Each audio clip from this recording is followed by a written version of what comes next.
It's a bonding year, which means legislators will be working on bonding bill requests this next legislative session.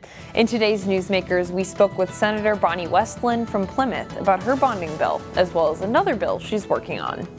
So I will be carrying a bonding bill for the city of Plymouth. They're asking for $26 million this year, and all of that's tied into that city center revitalization project.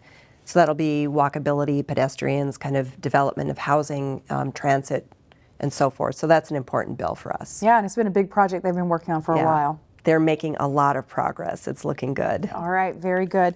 Another bill that was introduced last session, the Cardiac Emergency Response Plan for Schools. Tell us what this is and why you're passionate about it. Certainly. So last year, the original bill would have required schools and funded schools to have a Cardiac Emergency Response Plan. We call them CERP for short.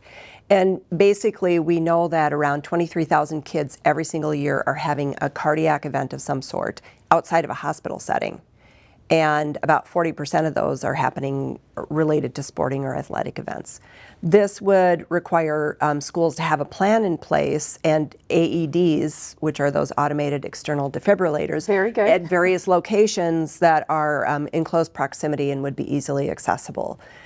So last year we didn't quite get that over the finish line. The Minnesota Department of Education is developing CERP plans, and then schools can adopt them if they choose to. This year I'm going to carry the bill again, and we're going to try to get the funding to make sure that we require schools to actually develop and adopt the plans in their schools. Because you need that AED close by when something happens, not across campus. Right, and I think the statistics are something like the survival rates more than double when someone immediately calls 911, they start CPR, and they use an AED.